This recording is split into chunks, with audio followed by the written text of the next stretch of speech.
We were on the borderline of, we were Valley Stream, so we were the borderline of Rosedale. Sort of. Oh, yeah.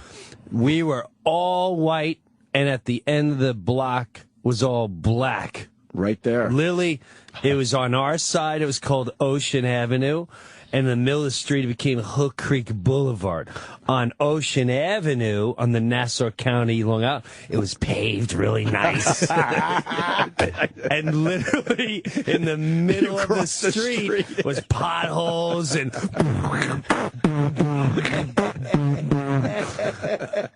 Kool and the Gang and all that. And we really... and the road was just chewed up. Right. We didn't go across the street or nothing. And if it was hilarious. You just knew if you weren't on paved road that you were in a bad area. Yeah. Growing up on Long Island, you just knew that. And we had the informant. Jesus. We had the one guy. Yeah. His name is Breuer, and he was the oldest kid on the street. And he was kind of the guy that would teach us all the hate. Okay. He'd come around, he's like, look at these monkeys. They're all over the day. Don't even let them anywhere. They're going to rape you and steal you. They don't look for jobs, these animals. They belong in jungles. They belong searching for animals in treetops to build nests. Look at them. If you watch any news program, they're all murdering and killing. And they're only doing it to white people. Why? We should have never let them go. That's why. Holy shit. You don't even know what he really was talking about. Yeah, you're a kid. I say to this day, I swear my children's lives, I used to think a Jew was someone that worked on a car a lot. And I'll explain why. Please. Because across the street, now he was full-blown German. I swear on my kids' lives. This is hilarious. He'd come out, and there would be a guy across the street from us. And he was annoying because we'd always play stickball. And he was he was in our way because he was between second and third base, and you'd always have the hood open and working on the car. And Michael would come out, right? He'd be like, look at the Jew. Look at him. Look at him working on the car. You'd think he would just take the time and be like a normal human and bring it to someone that would fix it. But no, he wants to Jew the car up. He wants to buy his own.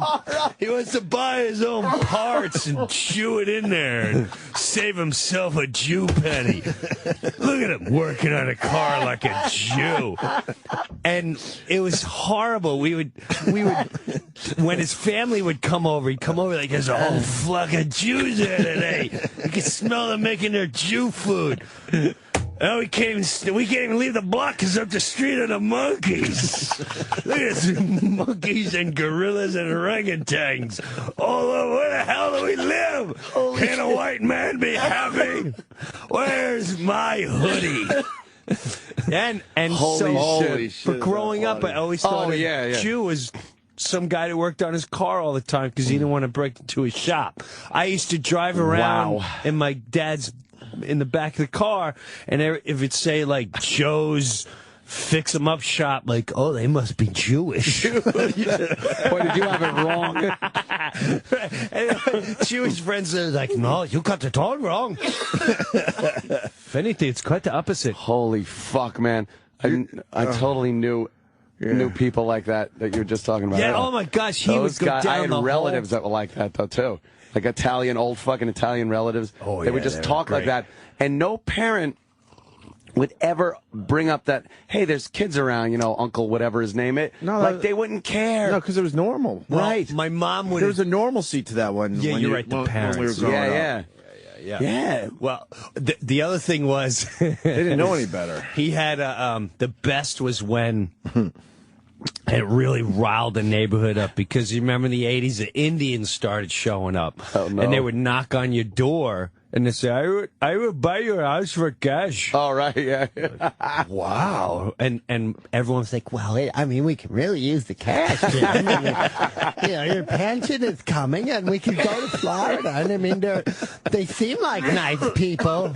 See what he was wearing? Jesus Christ. Fucking half monkey. Playing that goddamn monkey music. And it was such a spectacle.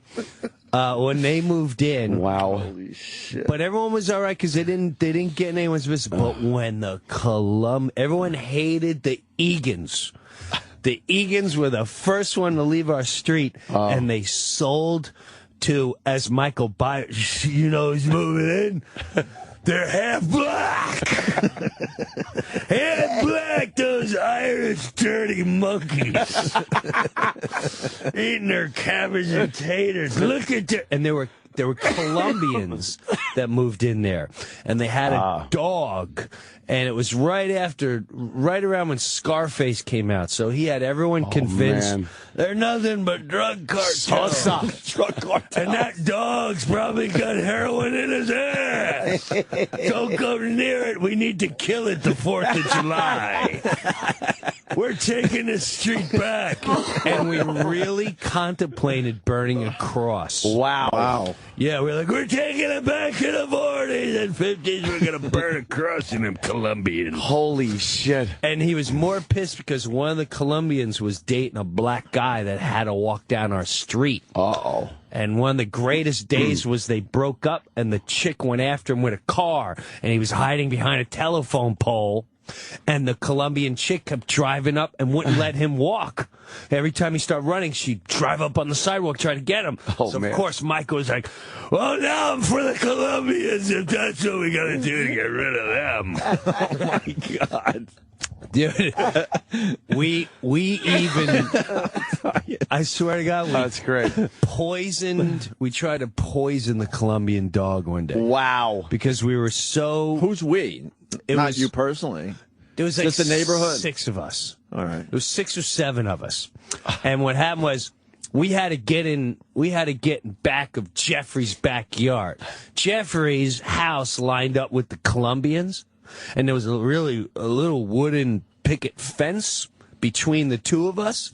So whenever we go in Jeffrey's backyard, because he had a great field in his backyard, he was the only one who had a really good yard. So to get in his backyard, we had to walk along, and this dog would hop up on the wooden fence, and the thing would sway back and forth, and he'd be up in your face.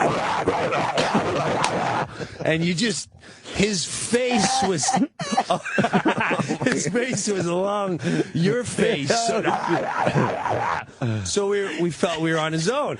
So we got to take the street, but this Colombian dog, we got to do something. So little Tommy was like, let's poison him.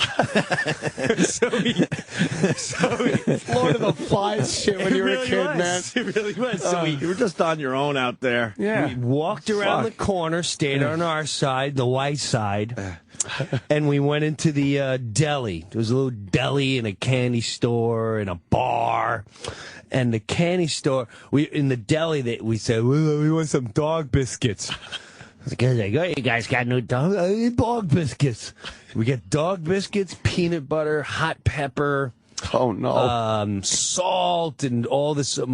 Tommy's father was really Italian, so he grew peppers in his yard. Of course. And one hot pepper. So we spruced it. We're like, all right, here's the game plan. Here's how we're taking this Colombian dog down. And you know what's really funny? I was fat, so whenever I had to go in the yard, I had to put my back against the wall because... Oh, man, you wouldn't Because I was too fat. So I had to... and that dog would be like an inch from my belly. Screaming. Right, and everyone's like, suck it in. I'm like, I am. I'm sucking it in. So this one day, and of course you always send the weakest kid, like, Elmo, throw him when he comes, you throw the dog biscuit. The hierarchy. Well, this dog, we throw it in, and the dog went for the bait, started chomping up the things. We head in the backyard, and I'm like, yeah, mission accomplished. But then, first, the dog starts sneezing. Like, you hear him like... The pepper, I guess. Then he started... And then he started shitting all over the place. Holy shit. One by one, they were coming out. That's in a minute. When you're a child and you never even heard another language, and you just hear...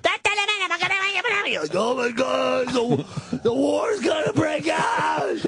We started a war!